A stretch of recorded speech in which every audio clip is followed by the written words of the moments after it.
Hannibal Barca, a name forever etched in history. He wasn't just any military commander, he was a man who defied the power of Rome, one of the greatest tacticians and strategists to ever live. Born around 247 BC in Carthage, Hannibal was part of the renowned Barca family, whose military legacy had already earned them fame. His father, Hannibal Barca, was one of Carthage's greatest generals, and it was his influence that would shape Hannibal's entire future. Hamilcar fought in the First Punic War, a conflict that ended in Carthage's defeat. But rather than viewing this loss as an end, Hamilcar saw it as an opportunity to rebuild, to reclaim Carthage's strength and power.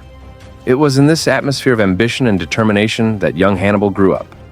From an early age, Hannibal learned the harsh realities of war. At just 9 years old, his father made him swear an oath of eternal enmity against Rome. This wasn't just a symbolic gesture. It was a declaration of war that would shape Hannibal's life. The deep bond between father and son was solidified by this vow, a promise that Hannibal would carry with him throughout his life. Hamilcar wasn't just a father, he was a teacher, a mentor. He taught Hannibal not just the art of war, but also leadership, resilience, and the pursuit of glory. Hannibal learned from watching his father lead campaigns, form alliances, and use strategic brilliance. Hamilcar's influence on Hannibal was profound, as his lessons laid the foundation for Hannibal's own military genius. As Hannibal grew older, his desire to avenge Carthage's defeat in the First Punic War only deepened. He saw Rome not just as a rival, but as an enemy that must be defeated for Carthage to rise again. His father's teachings, combined with the promise he made, set Hannibal on a path that would lead him to challenge Rome like no one before him. By the time Hannibal became a young man, he had already developed the skills and strategic mind that would make him a great general. With the lessons from his father and his burning desire for revenge, Hannibal was ready to lead his people into one of the most remarkable military campaigns in history. Hannibal Barca's childhood was anything but ordinary. Born into the powerful Barca family of Carthage, he grew up surrounded by military strategy and the realities of war. His father, Hannibal Barca, was one of Carthage's greatest generals, and his influence would shape Hannibal's future. Hamilcar's career was marked by the First Punic War, a conflict that resulted in Carthage's defeat. However, rather than seeing this loss as a failure, Hamilcar viewed it as an opportunity to rebuild. He aimed to restore Carthage's power, and this ambition was passed down to Hannibal, who grew up with a strong sense of purpose. At just 9 years old, Hannibal swore an oath of eternal enmity against Rome. This oath wasn't just symbolic, it was a personal commitment that would shape Hannibal's actions for the rest of his life. It was a promise to fight and defeat Rome, and it would guide his every decision. Hamilcar wasn't just a father, he was a mentor. He taught Hannibal about leadership, strategy, and military tactics. The young Hannibal learned from observing his father's campaigns, understanding the importance of alliances, tactical retreats, and surprise attacks. These lessons were invaluable, and they laid the foundation for Hannibal's later success. Hamilcar's influence was especially evident during their time in Spain. As part of Carthage's effort to expand its territory, Hamilcar led campaigns in the Iberian Peninsula. Hannibal accompanied him, absorbing lessons about military tactics and the realities of command. He learned how to manage soldiers, form strategic alliances, and understand the nuances of war. Beyond just military training, Hamilcar instilled in Hannibal a deep sense of pride for Carthage and its legacy. The loss to Rome in the First Punic War wasn't just a political defeat for the Carthaginian people. It was a personal affront to the Barca family. For Hannibal, this defeat became a driving force that fueled his desire for revenge. By the time Hannibal entered adulthood, he had already shown great promise as a military leader. His tactical brilliance, coupled with his unyielding determination to avenge Carthage's defeat, set him on a path that would make him one of the greatest generals in history. Hannibal was ready to take on the challenge that awaited him. His father's legacy had prepared him for this moment. Hannibal was not only driven by a desire for revenge, but also by the goal of restoring Carthage's former glory. His journey toward greatness was about to begin, and it would soon lead him to Rome itself. The year is 218 BC. The Mediterranean world holds its breath as Hannibal Barca, the brilliant Carthaginian commander, prepares to strike at the heart of Rome. His army, battered but determined, has just completed one of the most daring military feats in history, crossing the Alps. Now, standing on Italian soil, Hannibal is ready to unleash his wrath upon Rome. This is not just a war, it is a clash of titans, a battle that will determine the fate of empires. Hannibal's arrival in Italy sent shockwaves through Rome. The Romans had never imagined that an enemy would dare to invade their homeland. But Hannibal was no ordinary foe. He was a master strategist, a man who understood the power of fear and surprise. His first target was the Roman army stationed at the Trebia River. The Romans, confident in their numbers, marched to meet him. But Hannibal had a plan. Using his superior tactics, Hannibal lured the Roman army into a trap. He positioned his troops in such a way that the Romans were surrounded and cut off from retreat. The battle was fierce, but the Carthaginians emerged victorious. This was not just a military victory, it was a psychological blow to Rome. Hannibal had proven that he could outthink and outfight the Romans on their own soil. But Hannibal was not done. His next move was even more audacious. In 217 BC, he ambushed the Roman army at Lake Trasimene. The Romans, caught off guard, were slaughtered in what became one of the bloodiest battles of the war. Hannibal's reputation as a military genius grew, and so did the fear in Rome. The city's leaders were desperate. They needed a way to stop Hannibal before he reached the gates of Rome itself. In 216 BC, Hannibal faced his greatest challenge yet, the Battle of Cannae. The Roman army, led by consuls Lucius Aemilius Paulus and Gaius Terentius Varro, was massive, numbering around 86,000 men. Hannibal's forces were outnumbered, but he had a plan. Using his famous double envelopment tactic, he surrounded the Roman army and crushed it. Tens of thousands of Roman soldiers were killed or captured. It was a devastating defeat for Rome and a testament to Hannibal's brilliance. But despite his victories, Hannibal faced a growing problem. He was far from home, and his army was stretched thin. The Romans, under the leadership of Fabius Maximus, adopted a new strategy: avoid direct confrontation and wear Hannibal down through attrition. This strategy, known as the Fabian strategy, began to take its toll. Hannibal's victories were impressive, but they were not enough to bring Rome to its knees. As the war dragged on, Hannibal's situation became increasingly precarious. He lacked the reinforcements and supplies needed to maintain his campaign. Meanwhile, Rome's resilience and ability to adapt were proving to be formidable. The tide of the war was beginning to turn. Hannibal's story is one of triumph and tragedy. He was a man who defied the odds, challenged an empire, and left an indelible mark on history. His campaign against Rome is a testament to the power of strategy, determination, and the human spirit. Hannibal Barca was not just a general, he was a legend. By 221 BC, Hannibal Barca became commander of Carthage's forces in Spain at just 26. This was no ordinary promotion. It was the result of years of preparation and a burning desire to avenge Carthage's defeat in the First Punic War.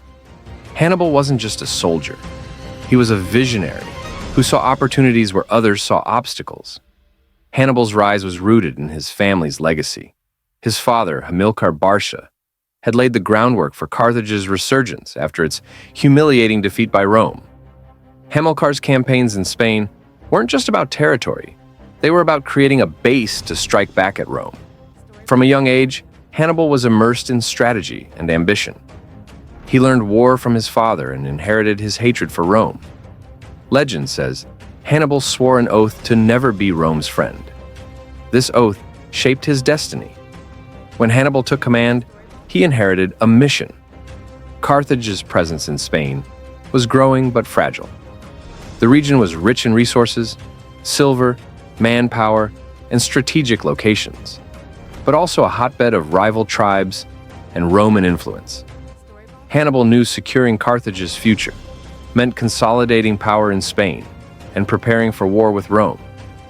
One of Hannibal's first acts was strengthening Carthage's hold on the Iberian Peninsula. He launched campaigns against local tribes, securing alliances and resources. These victories expanded Carthage's influence and showcased Hannibal's tactical brilliance. He inspired loyalty in his men and fear in his enemies. His ability to adapt to different terrains and situations set him apart.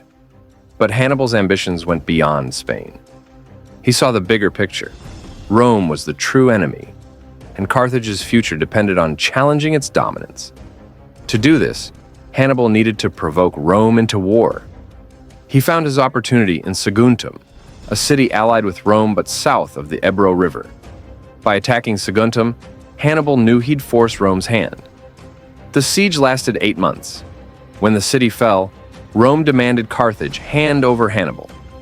Carthage refused, and in 218 BC, the Second Punic War began.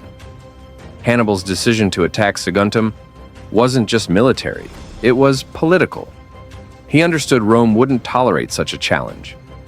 By provoking Rome, Hannibal set the stage for a conflict that would test both empires.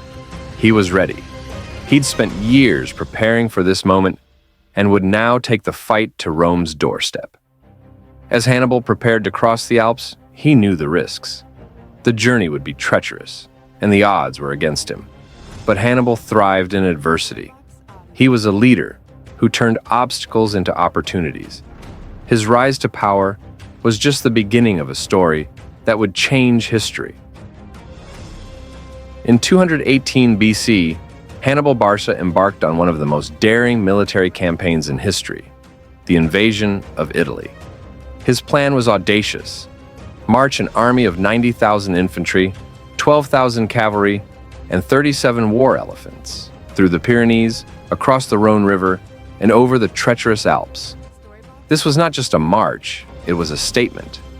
Hannibal was bringing the war to Rome's doorstep, and nothing would stand in his way. The journey began in Spain, where Hannibal had spent years consolidating Carthage's power. His army was a mix of seasoned veterans, mercenaries, and local recruits. Among them were the famed war elephants, symbols of Carthaginian might. Hannibal knew the risks.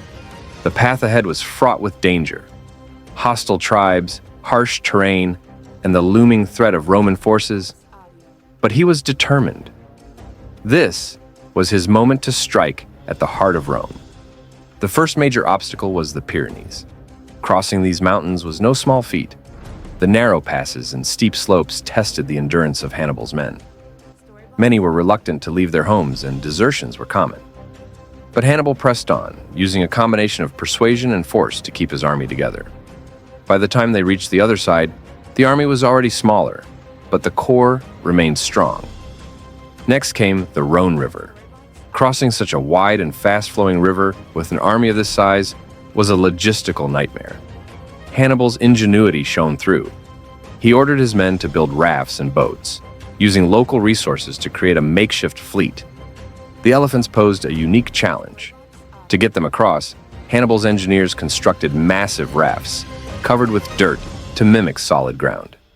The elephants, hesitant at first, eventually followed, and the crossing was a success. But the real test lay ahead: the Alps. These towering mountains were a natural fortress, with freezing temperatures, narrow paths, and hostile tribes. Hannibal knew the journey would be grueling, but he also knew it was the only way to catch Rome off guard. The Romans would never expect an army to cross the Alps, especially not with elephants. The ascent was brutal. The paths were narrow and slippery, often crumbling under the weight of men and animals.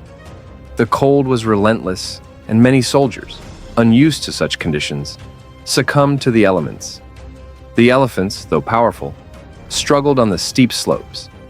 Yet, Hannibal's leadership kept the army moving. He shared in their hardships, leading by example and inspiring his men to push forward. The descent was even more treacherous. The paths were icy, and the risk of falling was constant.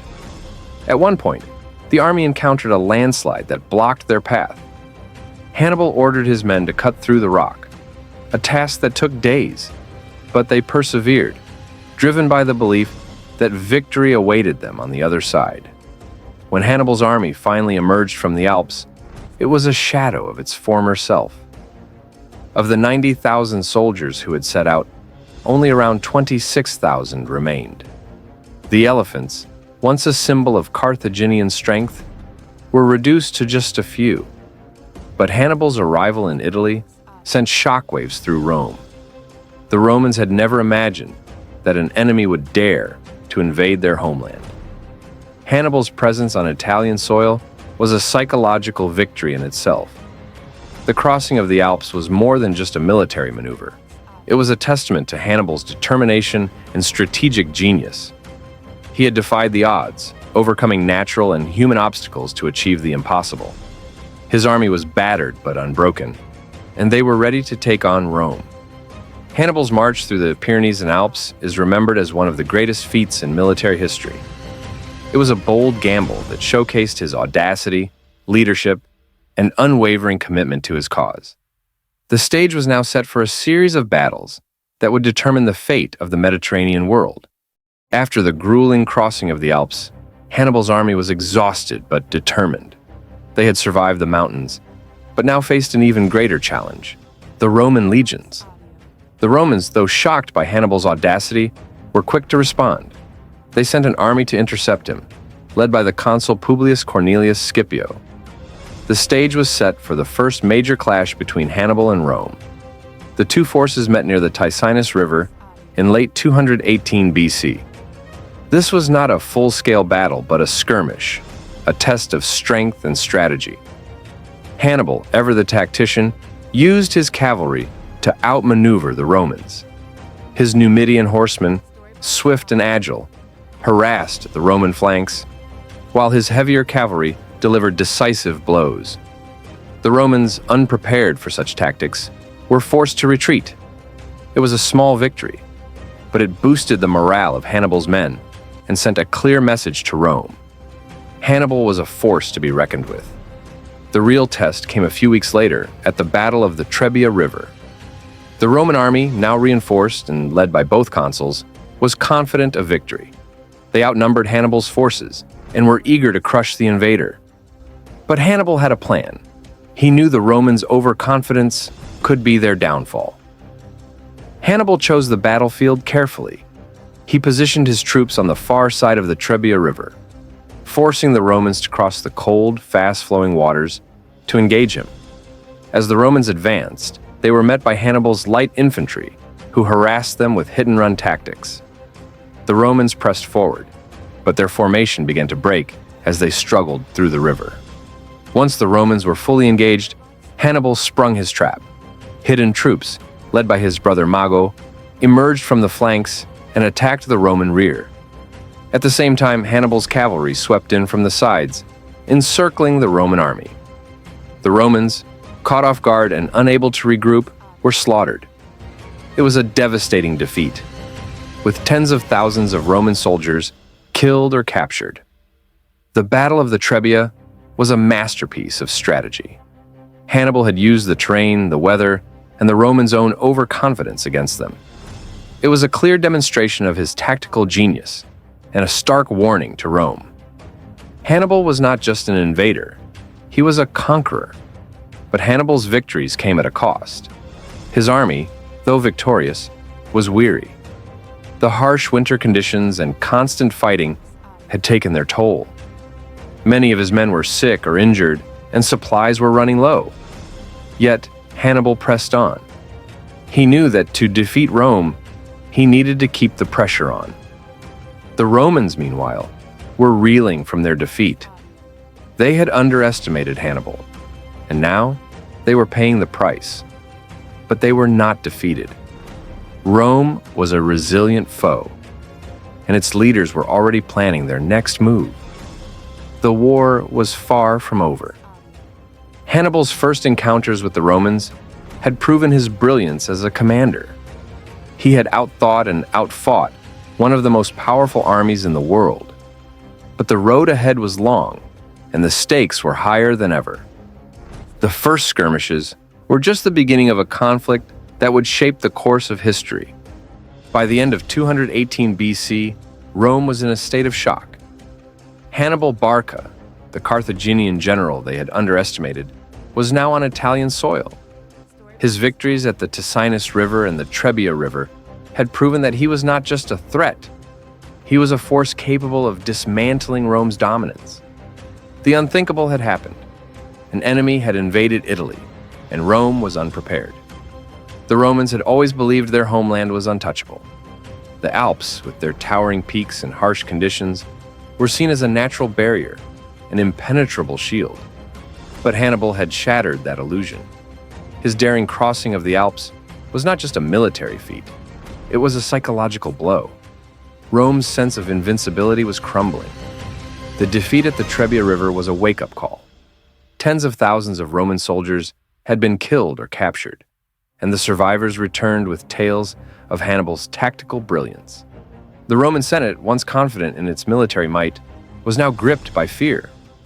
Hannibal was not just winning battles, he was winning the minds of Rome's allies. His presence in Italy was a constant reminder that Rome was vulnerable.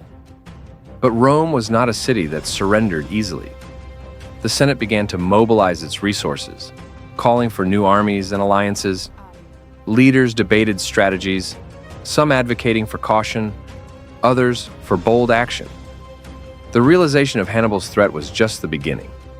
Rome was awakening to the full scale of the challenge before them, and the coming years would test their resilience like never before. Hannibal's invasion had changed everything. The war was no longer just about territory or power. It was about survival. Rome was beginning to understand the depth of Hannibal's ambition and the lengths he would go to achieve victory. But as the Romans prepared to face this new reality, one thing was clear. The battle for Italy was far from over.